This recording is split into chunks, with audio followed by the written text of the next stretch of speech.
Side खबरों के लिए सब्सक्राइब करें फ्लेम मीडिया और उसके बाद बेल आइकन को प्रेस करें ताकि सबसे पहले आपको मिले एक्सक्लूसिव खबरें।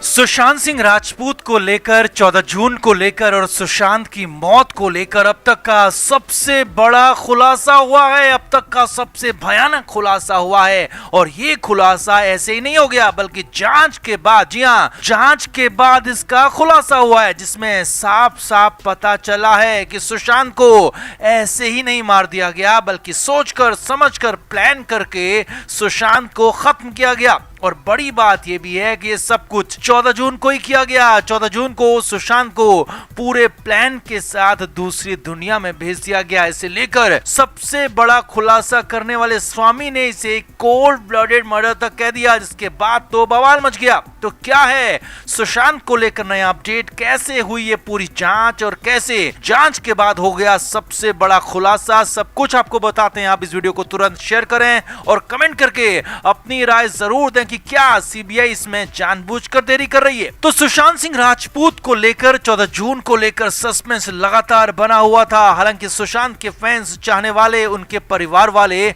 हमेशा यही कहते रहे हैं कि सुशांत को मारा गया, सुशांत को खत्म किया गया और इसके पीछे बहुत बड़ी लॉबी शामिल हो सकती है। लेकिन अब तक कोई भी जांच एजेंसी इसका सच नहीं जान पाई, न तो मुंबई पुलिस ना ही सीबीआई सच की तह तक पहुंच पाई। मगर अब पहली बार सुशांत को लेकर खुलासा हुआ है और ये खुलासा ऐसे ही हवा में नहीं हुआ, सिर्फ बातों वाला खुलासा नहीं है बल्कि जांच के बाद, जी हां, पहली बार जांच के बाद बड़ा खुलासा हुआ है कि सुशांत सिंह राजपूत को पूरी प्लानिंग के साथ रास्ते से हटाया गया, क्योंकि सुशांत रास्ते का कांटा बन चुका था, उनके लिए खतरनाक बन चुका था। और देश के जाने माने और बड़े वकील सुब्रमण्यम स्वामी ने इसे लेकर बड़ा खुलासा किया है। स्वामी लगातार सुशांत के इंसाफ के लिए लड़ रहे हैं और कुछ महीने पहले स्वामी ने कहा था कि वो अब अपने स्तर पर ही इस मामले की, यानी कि सुशांत के मामले की जांच करेंगे और अपने ही स्तर पर एक एक पहलू को जाकर देखेंगे और फिर पूरे मामले का पर्दाफाश करेंगे। और अब बड़ी खबर यह है कि सुब्रमण्यम स्वामी ने इसे लेकर जांच के बाद बड़ा खुलासा कर दिया है और स्वामी ने इसे कोल्ड ब्लडेड मर्डर तक कह दिया है। जी हाँ, अब ये कैसे क्या क्या हुआ वो भी देखिए और समझिए। तो सुब्रमण्यम स्वामी ने पिछले दिनों जांच शुरू की थी और स्वामी इसके लिए खुद मुंबई, महाराष्ट्र के कई जगहों पर गए थे और वहां मुंबई पुलिस के साथ साथ कई अन्य लोगों से बात भी की थी। यहां तक कि स्वामी ने अपने स्तर पर कई तरह की जांच की, सीबीआई के अधिकारियों से बात की, एनसीबी के अफसरों से बात की और इतने नहीं, स्वामी ने सुशांत के करीबियों से भी बात की, मुलाकात की। और सबसे बड़ी बात यह रही कि सुशांत सिंह राजपूत के मामले को लेकर दिशा सालियान केस की भी स्वामी ने जांच की और इसी दिशा सालियान केस से ही स्वामी को सुशांत केस को क्रैक करने में सबसे बड़ी लीड मिली। स्वामी का कहना है कि दिशा सालियान को पहले मारा गया और जांच के बाद साफ साफ पता चला है कि दिशा के बाद, यानी कि दिशा को मारने के बाद सुशांत उन लोगों के लिए सबसे बड़ा कांटा बन चुका था। सुशांत का जिंदा रहना उनके लिए बेहद खतरनाक साबित हो गया था और इसीलिए पूरी तरह से प्लान किया गया, सोचा गया, समझा गया और फिर फाइनली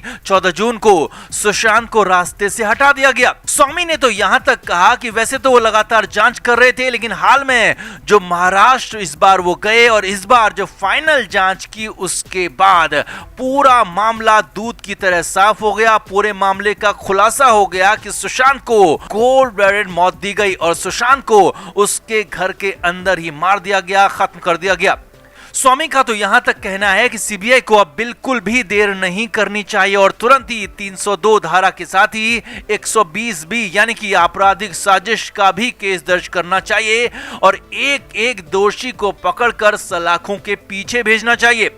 स्वामी ने कहा कि वो इस मामले में लोगों के नाम नहीं ले सकते। जी हाँ, स्वामी यानी कि ये भी जानते हैं कि इसके पीछे कौन है, आरोपी कौन है और कौन दोषी साबित हो सकता है, लेकिन स्वामी ने साफ साफ कहा कि वो इन लोगों के नाम नहीं ले सकते क्योंकि ऐसा करने से वो लोग अलर्ट हो सकते हैं और सीबीआई को जांच में मुश्किल हो सकती है। इसीलिए सीबीआई से ही स्वामी ने अपील की है कि वो जल्द से जल्द इस मामले में और अपडेटेड केस दर्ज करें और जल्द से जल्द सुशांत सिंह राजपूत के इन दोषियों को पकड़कर सुशांत को इंसाफ दिलवाएं, क्योंकि अब पूरी तरह से जांच के बाद साफ हो चुका है कि सुशांत को न सिर्फ मारा गया बल्कि सुशांत को प्लान करके सोचकर समझकर खत्म किया गया। अब तक सिर्फ कयास ही थे, लेकिन अब खुद स्वामी ने जांच की और इतने बड़े वकील की जांच पर भरोसा किया जा सकता है क्योंकि स्वामी न सिर्फ भारत बल्कि विदेशों में भी अपनी वकालत का लोहा मनवा चुके हैं। उनकी दलीलों में कितना दम है हम सभी जानते हैं और स्वामी ने अगर कोई जांच की है, स्वामी ने अगर कोई दलीलें दी हैं तो फिर उस जांच पर, उन दलीलों पर यकीन करना ही होगा। ये सीबीआई को भी पता है। अब सुब्रमण्यम स्वामी अपने स्तर पर इतनी बड़ी जांच कर सकते हैं तो संसाधन से लैस सीबीआई तो बहुत कुछ कर सकती है, बहुत लोगों की गर्दन तक पहुंच सकती है, लेकिन ऐसा कुछ फिलहाल तो हुआ नहीं है। लेकिन अब उम्मीद की जा रही है कि स्वामी के इस अपडेट के बाद सीबीआई भी जल्द ही एक्शन में आएगी। तो आपका क्या मानना है? क्या अब सीबीआई इस मामले में वाकई देर कर रही है या फिर सीबीआई पर किसी का दबाव है और इसीलिए सच सामने नहीं आ पा रहा? कमेंट करके आप भी जरूर बताएं और वीडियो को शेयर भी करें। पिछले कुछ दिनों से सुशांत केस में कोई अपडेट मिल नहीं रहा था, मगर अब खुद रिया चक्रवर्ती सामने आई। रिया ने खुद अपनी बदहाली, अपनी भिखमंगी हालत का सबूत दे दिया, खुद ही गवाही दे डाली, जिसके बाद तो सुशांत के फैंस के दिल को लाखों सुकून मिला है क्योंकि रिया की हालत पहले से और ज्यादा खराब हो गई है, बेहद खराब हो चुकी है। इसे सुशांत के इंसाफ के लिए शुरुआत भी कहा जा रहा है और हालत यह है कि अब बस कुछ दिन का और इंतजार है, जिसके बाद रिया नाम का ये चैप्टर हमेशा हमेशा के लिए बंद हो जाएगा। तो कैसे हुआ इसका खुलासा आपको सिलसिलेवार तरीके से बताते हैं। तो film director producer Rumi Jafri की बेटी अल्फिया शादी के बंधन में बंधने वाली हैं और अल्फिया की शादी की रस्में शुरू हो गई हैं। रविवार यानी कि 1 अगस्त को मुंबई में अल्फिया जाफरी की मेहंदी सेरेमनी थी जिसमें कई लोग पहुंचे थे और उन्हीं में से एक नाम चौंकाने वाला जरूर था और वो नाम था रिया चक्रवर्ती का। जी हाँ, रिया चक्रवर्ती भी रूमी की बेटी अल्फिया की मेहंदी सेरेमनी में पहुंची थी और क्रिस्टल डिसूजा के साथ रिया चक्रवर्ती नजर आई थी। बस यहीं पर रिया की पोल खुल गई और वो कैसे, वो भी देखिए। तो इस प्रोग्राम में ड्रेस कोड येलो रखा गया था और रिया चक्रवर्ती भी येलो कलर का सूट पहनकर पहुंची थी। लेकिन रिया का सूट जिसने भी देखा वह हैरान रह गया क्योंकि रिया चक्रवर्ती का सूट ऐसा था जो बेहद सस्ता नजर आ रहा था। हालत ये थी कि मुंबई के पास कोलाबा मार्केट या फिर फैशन मार्केट में ऐसे सूट 400 से 500 रुपए में मिल जाते हैं। जी हाँ, हालत यही हो चुकी थी रिया चक्रवर्ती की कि वो 500 रुपए का सूट मेहंदी सेरेमनी में पहनकर आई थी और साफ साफ कैमरे में कैद भी हो गया और साफ साफ रिया की हालत को बयां कर रहा था। बगल में खड़ी दुल्हन अल्फिया हो या फिर क्रिस्टल डिसूजा, सब मेहंदी के मुताबिक रेडी थे, कपड़ों के साथ ज्वेलरी भी मैचिंग थी, लेकिन रिया के हाल बेहद बुरे थे। जी हाँ, कोलाबा मार्केट वाला 500 रुपए का सूट पहना हुआ था जो साफ साफ नजर आ रहा था कि बस इसी सेरेमनी के लिए इसे जल्दबाजी में खरीदा गया है। और बड़ी बात यह भी थी कि ज्वेलरी के नाम पर कुछ भी नहीं था। रिया चक्रवर्ती के गले में, कान में या फिर हाथ में कोई ज्वेलरी नहीं थी जो कि रिया की हालत का असली हाल बयां कर रही थी।